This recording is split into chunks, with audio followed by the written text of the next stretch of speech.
आज आपण पालकचे कोफ्ते करणार आहोत। त्यासाठी पालक छान निवडून घेतले, धुवून घेतले स्वच्छ आणि आता हे पालक आपण बारीक चिरून घेणार आहोत। जवळपास एक जुडी पालक आहे। गॅसवर कढई गरम करायला ठेवलेली आहे।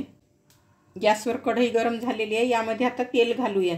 जवळपास भाजीला जेवढे तेल घालतो तेवढे तेल घालत आहे।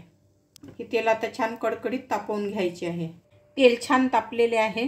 यामध्ये आता जिरे घालूया, मोहरी, यातच आता हा कांदा घालूया।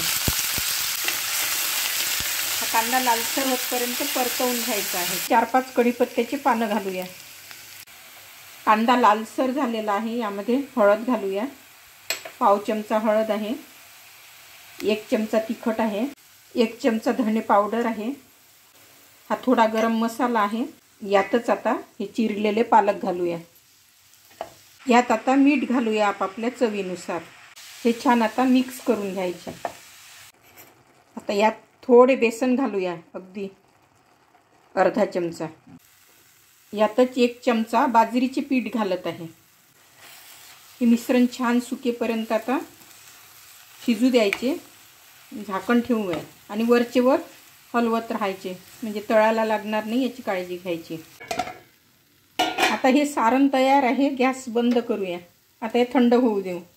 यामध्ये कोथिंबीर घालू आणि आता हे मिक्स करूया आणि याचे छोटे छोटे गोळे करून बाउलमध्ये 1 सव्वा वाटी बेसन घेतलेले आहे। त्यामध्ये हळद घालूया, मीठ आपापल्या चवीनुसार। हे प्रमाण आपण बेसनाचे कमी जास्त करू शकतो। आता यातच गरम तेल घालूया। आता हे मिक्स करून घेऊया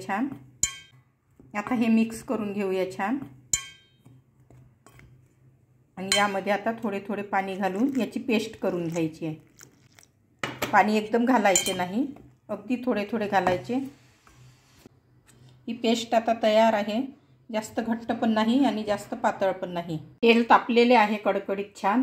पालकच्या मिश्रणाचे बॉल पण तयार आहे आणि हे बेसन पण भिजवून तयार आहे।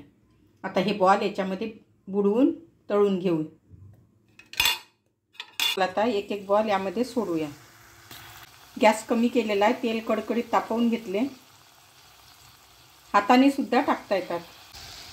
हे कोफ्ते आता झालेले आहेत। छान तांबूस असा कलर आलेला आहे। काढून तेल निथळून घ्यायचे आणि नंतर काढायचे।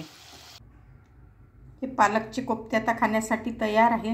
हे कोफ्ते आपण स्नॅक्स म्हणून किंवा ग्रेव्ही जर केली तर चपाती सोबत सुद्धा खाऊ शकतो, चपाती चावल सोबत। तर करून बघा आणि कसे वाटले तर आपल्या सूचना कमेंट करून कळवा आणि माझ्या चॅनलला लाईक आणि सबस्क्राईब करायला विसरू नका।